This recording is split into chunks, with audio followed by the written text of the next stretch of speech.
বন্ধুরা দেখো, আজকে কিন্তু ভীষণই উপকারী একটা ভিডিও তোমাদের সাথে শেয়ার করব। তো আজকের ভিডিওটা পুরো মনোযোগ দিয়ে সবাইকে দেখার অনুরোধ জানাচ্ছি। তো খুবই কাজে আসবে সকলের জন্য। প্রথমে তোমাদেরকে আমি একটা ব্লাউজের পিস দেখাচ্ছি। তো দেখো, এই যে এই ব্লাউজের পিসটা একজন কাস্টমার আমাকে বানাতে দিয়ে গেছে। তো পিসটা দেখো, একটা দিক ভুল আছে। এই যে এই পাড়ের দিকটা দেখো, যখন বানিয়েছে তখন কিন্তু ভুল করে এটা তৈরি করে ফেলেছে। এই যে দেখো, হাতির মুখগুলো এই সোজাসুজি আছে। এবার পাড়টা কিন্তু আমাকে সব সময় হাতেই দিতে হবে। তো এই পাড়টা যদি হাতে দিই, আমি এখান থেকে হাতার কাটিং করলে দেখো হাতির মুখ কিন্তু নিচের দিকে হয়ে যাবে। তো এটা কিন্তু উল্টো দিক লাগবে, আর কাস্টমার আমাকে বলবে কি করে বানিয়েছো। তো এই পাড়টাকে কিভাবে সোজা করে একদম সঠিকভাবে ডিজাইন তৈরি করব, সেটাই তোমাদের আজ এই ভিডিওতে দেখিয়ে দেব। তো প্রথমে কিন্তু সুন্দর করে তোমরা এই ব্লাউজের পিসটা থেকে এই বডির কাটিংটা এই যে এই দিক থেকে পুরোটাই কেটে নেবে, পাড়ের দিকটা কাটবে না।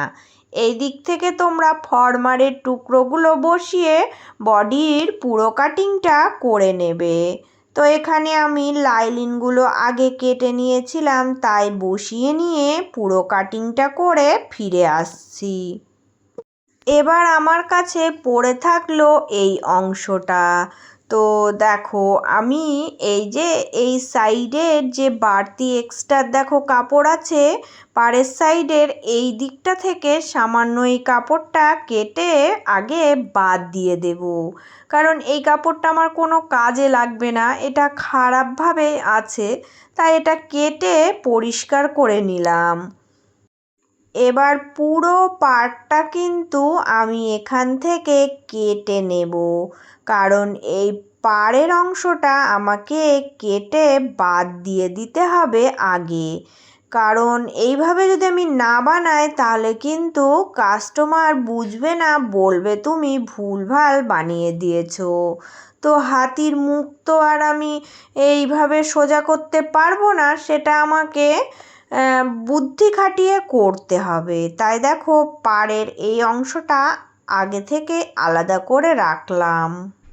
এখানে দেখো, আমি লাইনিংটা আগে থেকেই কেটে নিয়েছি। তো এটা গ্লাস হাতা হবে, তাই লাইনিংটা আগে থেকে তোমরা কেটে নেবে। তো এবার কি করতে হবে দেখো, পাড়টা সামনের দিকে এইভাবে বসাবে, বসিয়ে এই পাড়ের অংশটা বাদ রেখে এই দেখো লাইনিংয়ের এই যে বাড়তি উপরের অংশটা এইভাবে ভাঁজ দিয়ে একটা কিন্তু লাইন তৈরি করে নেবে। তো এবার কি করতে হবে দেখো, এবার যে বাড়তি অংশ কাপড়ের অংশটা ছিল সেটাই আমি এইভাবে ভাঁজ দিয়ে বসাবো। বসিয়ে দেখো, এই যে লাইনিংয়ের উপরের অংশটা অর্ধেক ভাগ করে নিয়েছি, এই অর্ধেক অংশটা এইভাবে বসিয়ে নেব। বসিয়ে নিয়ে আমি কিন্তু এখান থেকে দেখো পাড়টাকে বসিয়েও মিলিয়ে দেখে নিচ্ছি। এবার উপরের অংশের ড্রয়িংটা এঁকে নেব।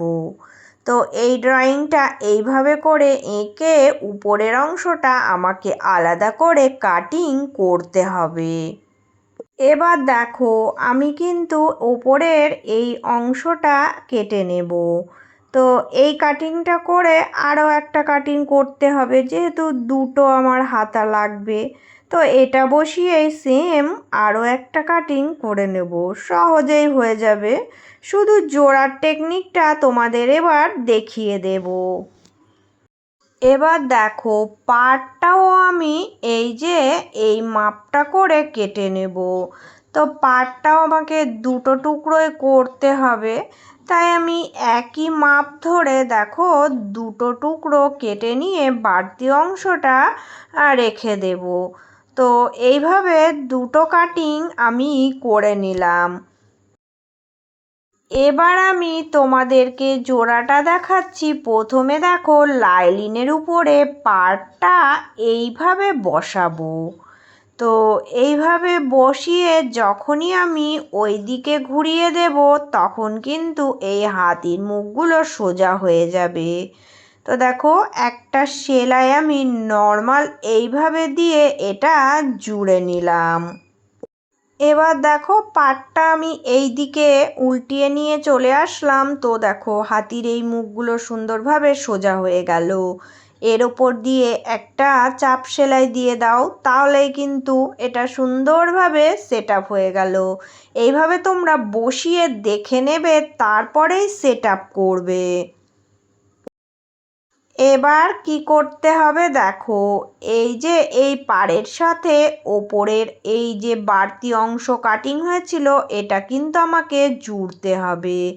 তো এটা জোড়ার সময়ও উল্টো দিকের সাথে উল্টো দিক এইভাবে রেখে এর উপর দিয়ে আগে একটা নর্মালভাবে সেলাই দিয়ে জুড়ে নিতে হবে। এবার এটা সোজা করব।